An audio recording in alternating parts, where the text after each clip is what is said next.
Hello dear friend, जैसे कि 7 फरवरी को आप लोगों के पॉलिटिकल साइंस की परीक्षा होने वाली है और आप में से बहुत सारे छात्र इस बात को लेकर के तनाव में है, टेंशन में है कि सर उस दिन क्या पूछा जाएगा, कैसे प्रश्न पूछे जाएंगे, कहां से हम लोग प्रश्न पढ़ेंगे, क्या पढ़ेंगे, अभी इतने कम वक्त है। तो बिल्कुल आप लोग घबराइए मत। ये वीडियो दोस्तों आपके लिए, अगर आपकी तैयारी बिल्कुल भी नहीं है या फिर अगर आपकी तैयारी थोड़ा बहुत है लेकिन आपको डर लग रहा है कि उस दिन क्या होगा, तो ये प्रश्न को देखिए। अगर आप इन सभी प्रश्न का जवाब दे देते हैं, अगर आप लोग इसमें से 30% प्रश्न का भी जवाब दे देते हैं, तो इसका मतलब है कि आपकी तैयारी बहुत अच्छी है और अब आपको घबराने की बिल्कुल भी जरूरत नहीं है। और दोस्तों आप लोग जैसे कि सुनते हैं कि वायरल प्रश्न, तो दोस्तों वायरल प्रश्न जो है वो वायरल हो चुका है, उसी को दोस्तों इस वीडियो में हम लोग करने वाले हैं। और इसको अगर आप अंत तक देख लिए तो इसका मतलब है कि आप जो है बहुत ही अच्छे एकदम तैयारी कर चुके हैं। जी हाँ, तो चलिए फर्स्ट क्वेश्चन देखिए आपकी स्क्रीन पर। फटाफट आप लोग सभी प्रश्न का आंसर देते हुए चलेंगे। जो भी प्रश्न दोस्तों आपसे नहीं बनेगा प्लीज आप उसको एक बार देख लीजिएगा कम से कम प्लीज, तभी दोस्तों ये वीडियो आपको देखने का फायदा होगा, अन्यथा फिर अभी आप लोग वीडियो को देखने का कोई भी फायदा नहीं होगा। चलिए फर्स्ट प्रश्न देखिए आपकी स्क्रीन पर। एमनेस्टी इंटरनेशनल का जो संबंध है वो किससे है? देखिए मैंने आपको कई बार प्रश्न करवाया है ना, बिल्कुल मानवाधिकारों की रक्षा से। तो एमनेस्टी इंटरनेशनल का जो संबंध है वो दोस्तों मानवाधिकारों की रक्षा से है। 2019 में भी देखिए प्रश्न आपको जो है पूछा गया प्रश्न आपका। क्या बात है, एकदम आप लोगों ने इसे आंसर लगाया। प्लीज आप लोग वीडियो को लाइक कर देंगे, चैनल को सब्सक्राइब कर देंगे अगर आप लोग पहली बार आए हैं तो। अब देखिए अगला प्रश्न क्वेश्चन नंबर 2, राज्यसभा की सदस्यता के लिए न्यूनतम आयु क्या है?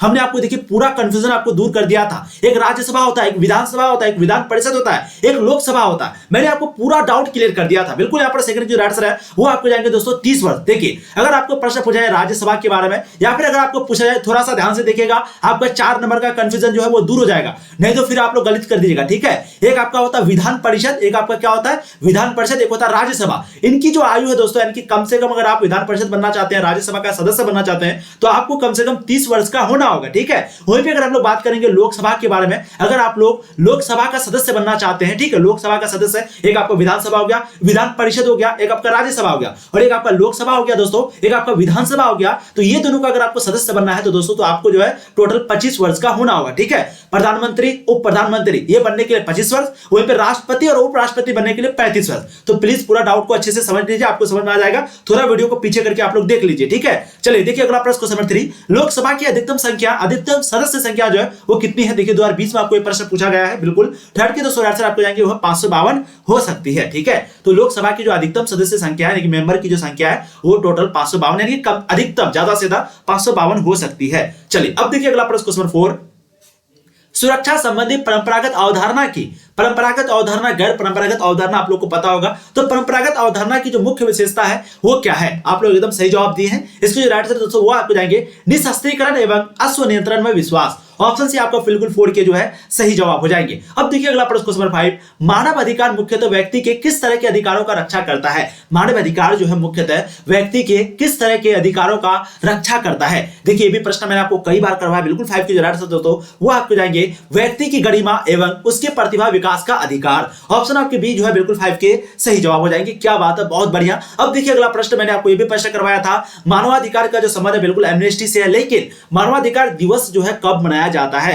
आप लोग को पता होगा। सिक्स के दोस्तों बिल्कुल आपके सही जवाब हो जाएंगे, वो है आपके 10 दिसंबर को। तो ध्यान रखिएगा ये प्रश्न 2012, 14, 20, 21 हमेशा बोर्ड मॉडल प्रश्न आपका। तो मानवाधिकार दिवस कब मनाया जाता है? 10 दिसंबर को। ऑप्शन आपके A6 का बिल्कुल सही जवाब हो जाएगा। अब देखिए अगला प्रश्न क्वेश्चन नंबर 7, संयुक्त राष्ट्र की महासभा ने मानव अधिकारों की जो विश्वव्यापी घोषणा है उसका प्रस्ताव कब पास किया था? दोस्तों देखिए 2021 में आपको प्रश्न पूछा गया है। बिल्कुल 7 के दोस्तों यहाँ पर जो सही जवाब है वो आपको जाएंगे 10 दिसंबर 1948 को। ऑप्शन आपके C7 का बिल्कुल सही जवाब हो जाएगा। अब देखिए अगला प्रश्न क्वेश्चन नंबर 8, भारत के संविधान के किस अनुच्छेद के अधीन भारत के राष्ट्रपति पर महाभियोग चलाया जा सकता है? बताइएगा, भारत के संविधान के किस अनुच्छेद के अधीन भारत के राष्ट्रपति पर महाभियोग चलाया जाता है, जा सकता है? 2020 में देखिए प्रश्न पूछा गया है। 8 के दोस्तों बिल्कुल आपके सही जवाब हो जाएंगे, वो है अनुच्छेद 61। ठीक है, तो अनुच्छेद 61 आपका बिल्कुल सही जवाब हो जाएगा, ऑप्शन डी। एकदम आप लोगों ने सही आंसर दिया है। ऐसी आप लोगों को तैयारी करनी है और अगर आप अच्छी से तैयारी करना चाहते हो तो आप गूगल पे जरूर सर्च करें, तनु क्लासेस वेबसाइट पे जाके कम समय में आप अच्छी तैयारी कर सकते हैं। सुरक्षा का बुनियादी अर्थ क्या होता है? एकदम आप लोगों ने सही जवाब दिया।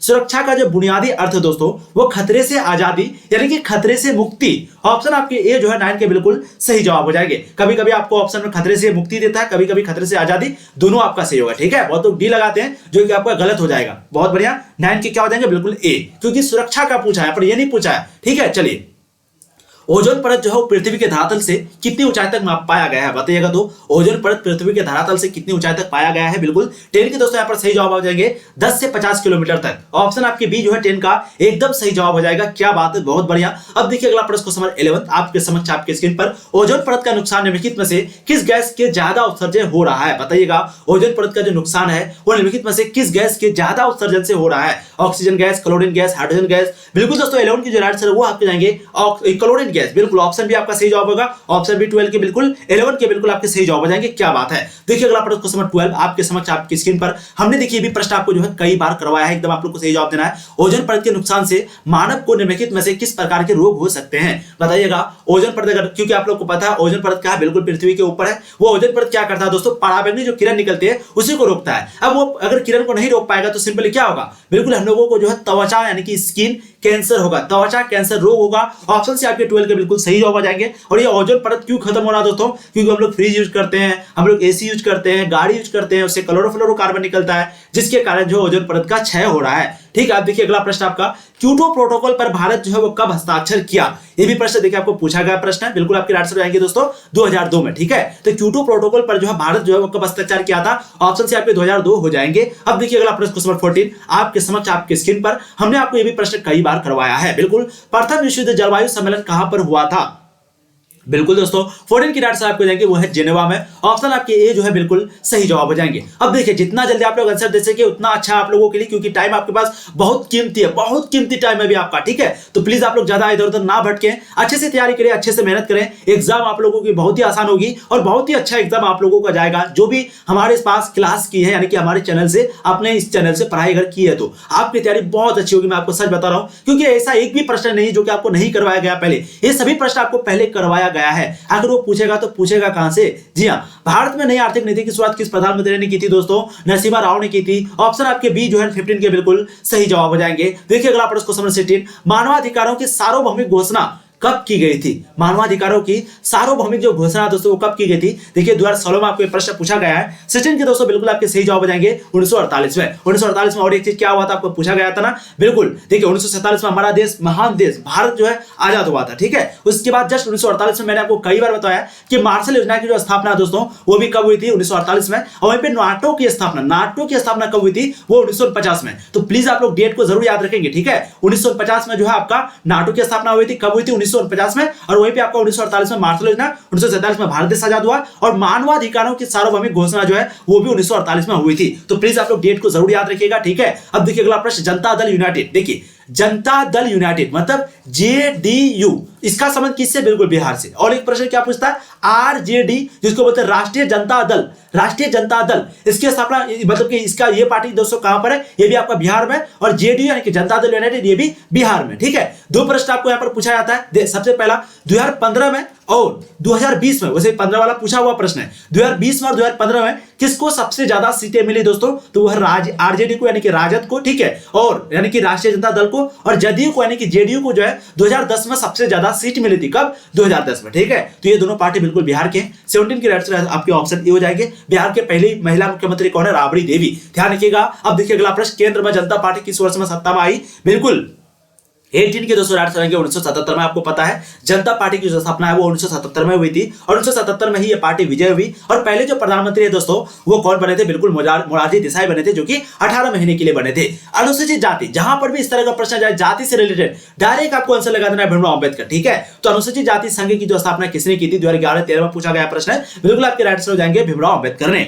19 के ऑप्शन आपके ए जो है बिल्कुल सही जवाब हो जाएगा। देखिए अगला प्रश्न क्वेश्चन 20 2010 के बिहार विधानसभा चुनाव में किस राजनीतिक दल ने प्रथम स्थान प्राप्त किया है, बताइएगा। 2010 के बिहार विधानसभा चुनाव में किस राजनीतिक दल ने प्रथम स्थान प्राप्त किया है दोस्तों। 20 का बिल्कुल आपके जो सही जवाब यहां पर हो जाएगा वो है दोस्तों जनता दल यूनाइटेड ने। मैंने अभी आपको ये प्रश्न करवाया कि जनता दल यूनाइटेड को सबसे ज्यादा जो सीट है दोस्तों, प्रथम जो स्थान है, फर्स्ट पोजीशन जो है वो किसको मिला था, बिल्कुल जेडीयू को मिला था, यानी कि जनता दल को मिला था। बाकी आपका हो गया आरजेडी जो है वो 2015 में भी आगे रही और 2020 में भी, यानी कि इस बार आप लोगों ने जरूर इलेक्शन का याद रखा होगा। ठीक है, देखिए अगला प्रश्न क्वेश्चन आपके 21, विश्व व्यापार संगठन यानी कि वर्ल्ड ट्रेड ऑर्गेनाइजेशन WTO जिसका हम लोग शॉर्ट फॉर्म है, उसकी स्थापना कब हुई थी?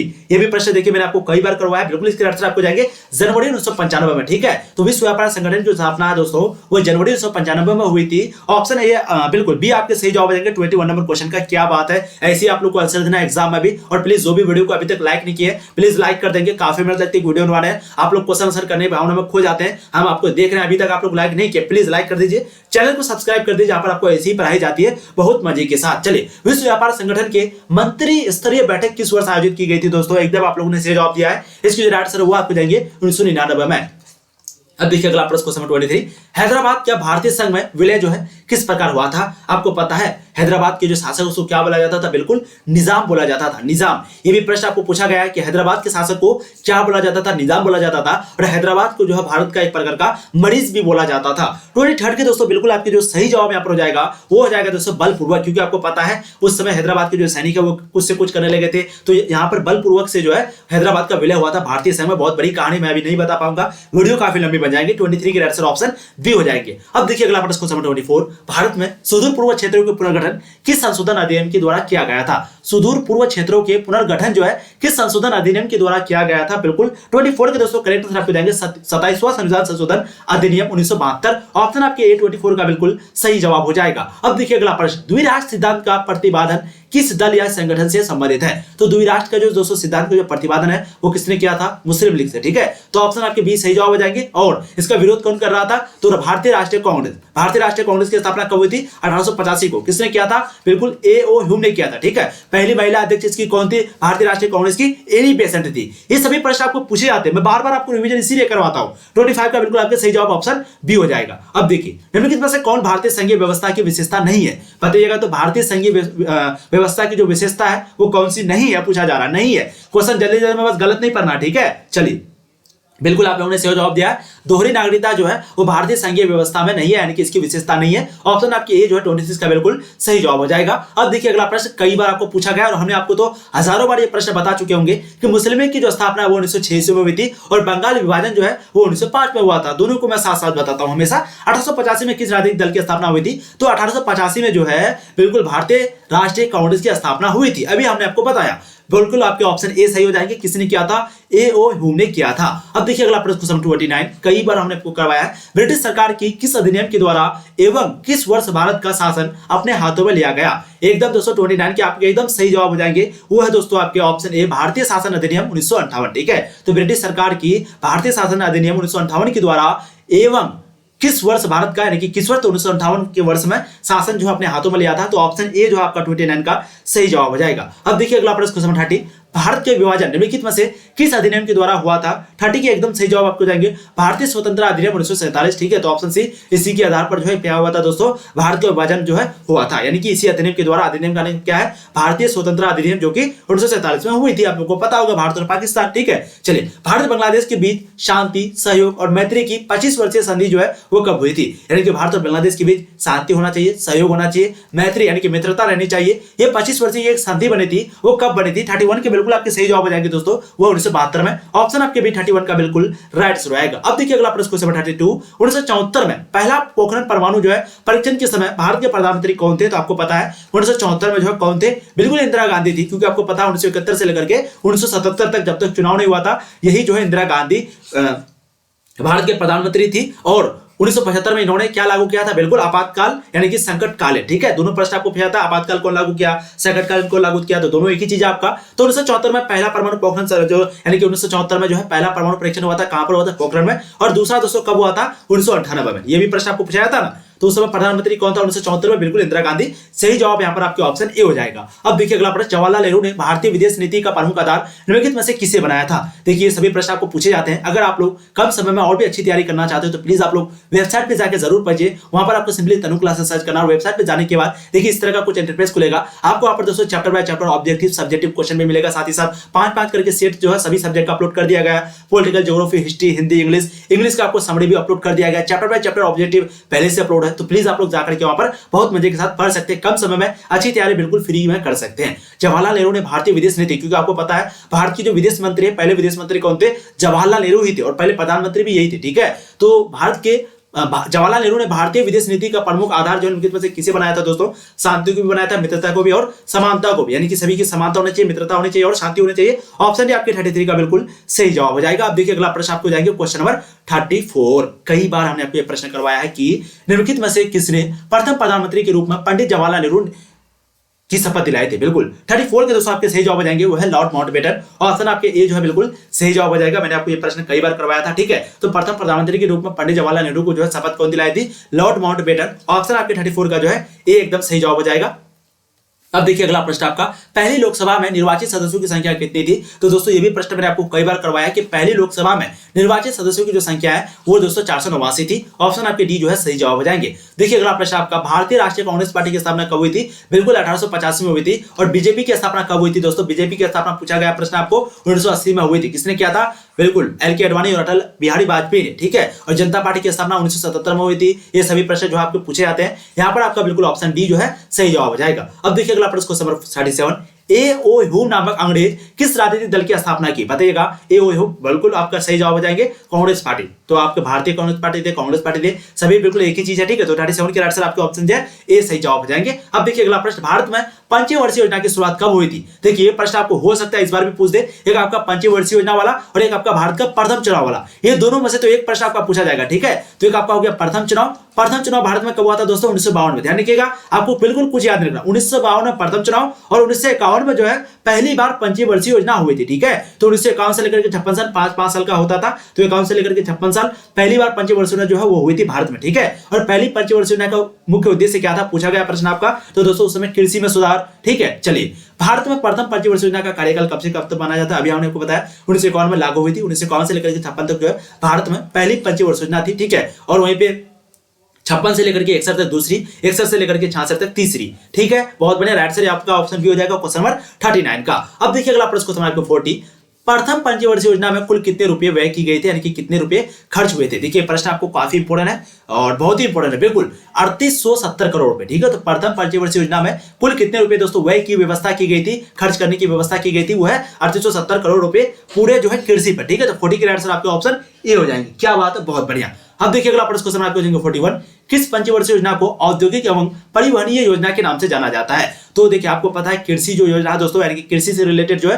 वो प्रथम पंचवर्षीय को, और जो दूसरा है आपका, कि दूसरा जो पंचवर्षीय योजना था वो हुआ था कब से कब तक, पहले तो ये पूछा जाता है। तो आप लोग को मैंने अभी बताया 1956 से लेकर के 1961 तक भारत में दूसरी पंचवर्षीय योजना हुई थी। और इसी में दोस्तों औद्योगिक से रिलेटेड, परिवहन से रिलेटेड काम किया गया था, इसलिए आपके आंसर क्या हो जाएंगे, द्वितीय पंचवर्षीय योजना, ठीक है। तो कौन से पंचवर्षीय योजना में औद्योगिक और परिवहन योजना के नाम से भी जाना जाता है दोस्तों, द्वितीय पंचवर्षीय योजना को। 41 के आंसर आपके ऑप्शन बी हो जाएगा। क्या बात है। अब देखिए भारतीय संविधान के किस अनुच्छेद में विदेश नीति के संबंध में दिशा निर्देश दिया गया है। 42 के आपके सही जवाब हो जाएंगे अनुच्छेद 1, ठीक है। ऑप्शन आपके डी राइट जाएंगे। 52 नंबर क्वेश्चन का हमने आपको ये भी प्रश्न, 42 नंबर क्वेश्चन का हमने आपको ये प्रश्न जो है कई बार करवाया, बहुत बढ़िया। अब देखिए अगला प्रश्न क्वेश्चन नंबर 43, अनुच्छेद 51 के अंतर्गत भारतीय विदेश नीति के किन आदर्शों का वर्णन है, बताइएगा। तो अनुच्छेद 51 के अंतर्गत भारतीय विदेश नीति के किन आदर्शों का वर्णन है। अंतर्राष्ट्रीय शांति और सुरक्षा, राष्ट्रों के साथ न्यायपूर्ण एवं सम्मानपूर्ण संबंध, अंतर्राष्ट्रीय कानूनों का पालन। बिल्कुल 43 के दोस्तों आपके जो राइट आंसर है वो आपके जाएंगे ऑप्शन डी। क्या बात है, बहुत गजब। अब देखिए अगला प्रश्न क्वेश्चन 44, भारतीय विदेश नीति के प्रमुख लक्ष्यों में से कौन सही है। भारतीय विदेश नीति के प्रमुख जो लक्ष्य है उसमें से दोस्तों कौन सा सही होगा। देश के विकास के लिए साधन एवं परिस्थितियां जुटाना, विश्व में चले पारस्परिक विवाद से दूरी बनाए रखना, प्रवासी भारतीय के हितों की रक्षा करना। बिल्कुल 44 के जो सही जवाब है वो आपको जाएंगे ऑप्शन डी, ऊपर सभी, ठीक है। तो आप लोग ध्यान से देखिएगा, शॉर्ट क्वेश्चन में भी आपको इस तरह का प्रश्न जो है पूछा जा सकता है। अब देखिए अगला प्रश्न क्वेश्चन 45, भारतीय विदेश नीति के प्रमुख लक्ष्यों के संबंध में निम्न में से यहाँ पर कौन सही हो जाएगा। बिल्कुल दोस्तों 45 के जो आंसर वो आपको जाएंगे ऊपर सभी, ठीक है। तो नस्लीय भेदभाव की समाप्ति का प्रयास, मानवाधिकारों की रक्षा का प्रयास, उपनिवेशवाद का विरोध। ऑप्शन डी आपके सही जवाब जाएंगे क्वेश्चन 45 का। कई बार हमने आपको ये प्रश्न जो है करवाया है। देखिए अगला प्रश्न आपका, भारतीय विदेश नीति के निर्माता के रूप में निम्नलिखित में से किसे जाना जाता है, बताइएगा किसे जाना जाता है। बिल्कुल दोस्तों 46 की जो राइट आंसर है वो आपको जाएंगे पंडित जवाहरलाल नेहरू को। मैंने अभी आपको बताया विदेश नीति के निर्माता के रूप में जो पंडित जवाहरलाल नेहरू को जाना जाता है, क्योंकि ये जो है दोस्तों विदेश मंत्री भी थे, भारत के पहले विदेश मंत्री भी थे। कौन, पंडित जवाहरलाल नेहरू, और पहले प्रधानमंत्री भी थे, ठीक है। तो 46 के राइट आंसर आपके ऑप्शन ए हो जाएंगे, अभी हमने आपको बताया।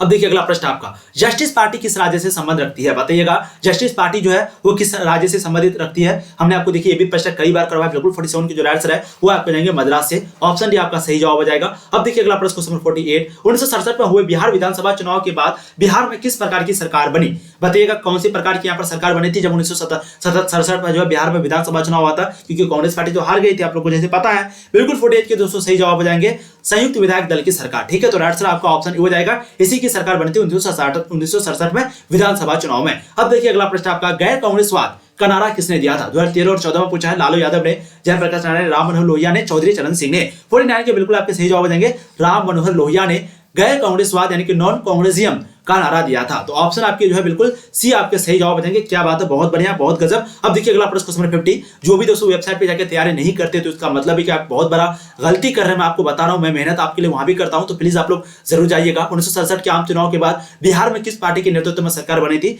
बिल्कुल आपके 50 की जो करेक्ट आंसर दोस्तों वो आपके जाएंगे भारतीय क्रांति, ठीक है। ऑप्शन से आपके सही जवाब हो जाएंगे। मैंने आपको कई बार बताया, अभी तक अगर दोस्तों वीडियो को लाइक नहीं किया प्लीज वीडियो को लाइक कर दीजिएगा, काफी मेहनत लगती है एक वीडियो बनाने में। प्लीज चैनल को सब्सक्राइब कीजिएगा, बहुत ही इंपॉर्टेंट क्वेश्चन आपको करवाएं, ठीक है। तो इस वीडियो में हम लोगों ने जितने भी प्रश्नों को किया है ये आपके बोर्ड एग्जाम के लिए काफी इंपॉर्टेंट। अगर आपको पीडीएफ चाहिए तो आपको गूगल पे सर्च करना है तनु क्लासेस, ठीक है। और जो भी क्वेश्चन नहीं बना होगा दोस्तों उसको आप एक बार जरूर देख लीजिएगा, ठीक है। आपको गूगल में कैसे देखना है, 5 सेट वगैरह सब कुछ सिंपल, आपको क्रोम ब्राउज़र ओपन करना है, वहां पर तनु क्लासेस सर्च करना है। वहां सर्च करने के बाद इस तरह का आपका इंटरफेस खुलेगा, ठीक है। जैसे आप वहां पर सर्च करेंगे तो कुछ इस प्रकार का इंटरफेस खुलेगा, तनु क्लासेस सर्च किए, ठीक है। यहाँ पर देखिए तनु क्लासेस सर्च किए तो कुछ इस प्रकार इंटरफेस खुलेगा, इस पर आपको क्लिक करना है। इस पर क्लिक करने के बाद देखिए वेबसाइट खुल गया। यहाँ पर आपको 5 करके सेट जो है PBI chapter by chapter, objective, summary, English का सब कुछ आपको यहाँ पर मिल जाएगा। आपको एक करके आपको जो है पूरा देख लेना है। जहां पर भी क्लिक करेंगे आप अच्छे से कम समय में बहुत अच्छी तैयारी कर सकते हैं, बिल्कुल फ्री। और ये वीडियो अभी बनाए ये भी आपको दोस्तों वहीं पे पीडीएफ मिल जाएगा। ये वायरल क्वेश्चन आपका, अगर इनमें से आप लोगों ने 30% प्रश्न का भी सही जवाब दिया होगा, वैसे तो मुझे पता है कि आप लोगों ने 50 में से 50 का सही जवाब दिया होगा। कई बच्चे ऐसे होंगे जो कि 50 में से 50 का दिया होगा। बहुत अच्छी आपकी तैयारी है, और जिसकी 30 भी सही है तो उसकी भी तैयारी बहुत अच्छी है। बस थोड़ा सा और आप मेहनत कीजिए, और जिसका अगर कम हुआ तो प्लीज आप थोड़ा और ज्यादा मेहनत कीजिए। थैंक यू सो मच, आपकी एग्जाम बहुत अच्छा जाएगी। इसके लिए बिल्कुल हम लोगों ने दोस्तों इसके लिए बहुत अच्छे से तैयारी किया है, इसमें कोई डाउट नहीं है, ठीक है। तो प्लीज आप लोग और अच्छे से कुछ दिन मेहनत कर लीजिए, आपके दोस्तों एग्जाम होने वाले और अच्छे से परीक्षा जाएंगे। थैंक